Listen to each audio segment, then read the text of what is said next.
তাহলে আরবের সবচেয়ে বেশি সম্পদ আমরা তোমাকে দেব। তুমি কি নেতৃত্ব চাও, তাহলে আমাদের সমস্ত গোত্রের সর্দারি আমরা তোমাকে দেব। উতবা বলছিল, উতবা কুরাইশ সর্দার উতবা নবীকে কথা বলছিল, প্রস্তাব দিয়েছে। আল্লাহ নবী সাল্লাল্লাহু আলাইহি ওয়াসাল্লাম বলছেন, চাচা আপনার কথা শেষ? বলছে হওয়া শেষ। আল্লাহ নবী সাল্লাল্লাহু আলাইহি ওয়াসাল্লাম তখন বললেন নবীজির চাচাকে সামনে রেখে, হে আমার চাচা, এরা যদি আমার আসমান থেকে সূর্য এনে দেয়, আসমান থেকে যদি আমার আরেক হাতে চাঁদ এনে দেয়, আল্লাহ কসম ওয়াল্লাহি লা ওয়াদাআতিশ শামসু আন ইয়ামিনি ওয়াল কামারা আন ইয়াসারি লাম আতরুকা হাদাল আমরা হাত্তা ইয়াজহারাহু আল্লাহ আও আহলিকা ফি তালাবি। আল্লাহর কসম, আমি সূর্য যদি এনে দেয়, চাঁদ যদি এনে দেয়, অর্থ হলো সূর্য মানে দিন, চাঁদ মানে রাত, অর্থাৎ দিবারাত্রি 24 ঘন্টার মালিকানাও যদি আমার হাতে তুলে দেয়, তবুও আল্লাহর কসম আমি আমার এই দাওয়াত ছাড়ব না।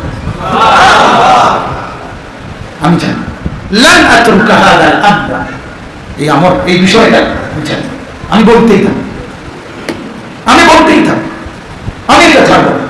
হাত্তা ইয়াজহারাহু আল্লাহ, হয়তো আল্লাহ এটা জমিনে প্রতিষ্ঠিত করবে কি কালেমা লা ইলাহা ইল্লাল্লাহ মুহাম্মাদুর রাসূলুল্লাহ। এই কালেমা, এই কথা, এই বাণী, এই দাওয়াত, এই মিশন, এই সিদ্ধান্ত হয় জমিনে প্রতিষ্ঠিত হবে, আও আহলিকা ফি তালাবিহি, অথবা এটা চাইতে চাইতে আমি মুহাম্মদ শেষ হয়ে যাব, মরে যাব, জান দিয়ে দেব, কিন্তু মাঝখানে কোনো সুযোগ নেই। মাঝখানে কোনো সুযোগ, কম্প্রোমাইজ করা, সমঝোতা করার কোনো কি নেই, সুযোগ নাই। নবী সাল্লাল্লাহু আলাইহি ওয়াসাল্লাম মক্কার কুরাইশদের সাথে সমঝোতা করছে, কথা বলেন না, সমঝোতা করছে না।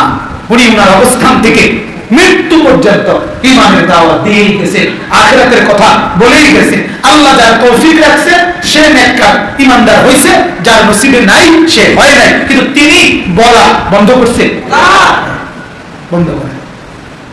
এজন্য আমরা ওলামারা, মসজিদের ইমামরা, বুজুর্গরা, আউলিয়ারা এদের প্রতিদিন বলতে থাকে, বলতে থাকে, বলতে থাকে।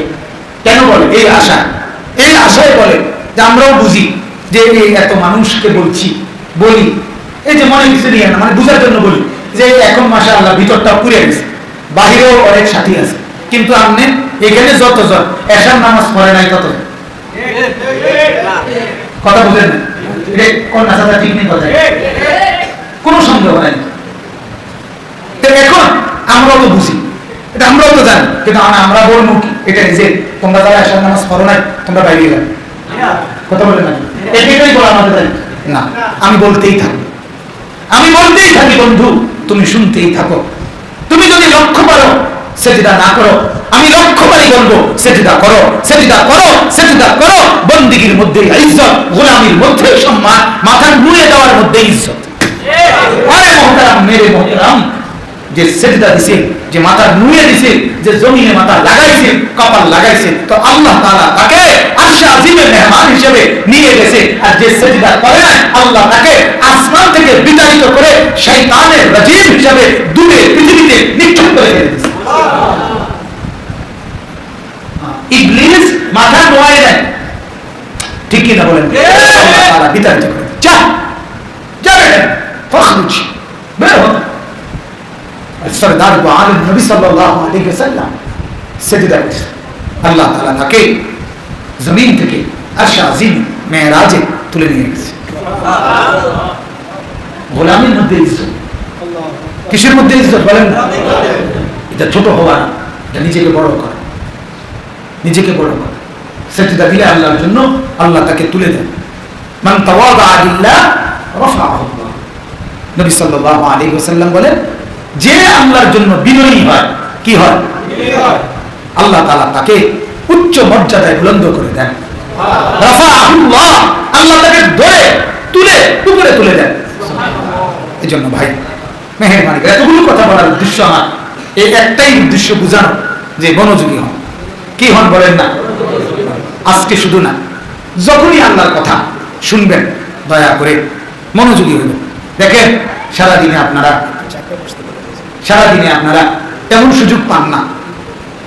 বাজারে, চায়ের দোকানে, আপনাদের আমাদের ঘরে, মার্কেটে, অটোতে, সিএনজিতে, রোডে ঘাটে, মেলে, দরবারে, মিটিং এ, কোথাও আখিরাতের কোনো কথা নাই। কথা বল। আপনি কোন চাচা, একটা চাচা বল যে আমি হুজুর গত শনিবারে চা দোকানে 2 ঘন্টা বসে আছিলাম, সবাই চা দোকানে চা খাইছে আর তসবিহ পড়ছে, সুবহানাল্লাহ, আলহামদুলিল্লাহ, আল্লাহু আকবার, লা ইলাহা ইল্লাল্লাহ। এটা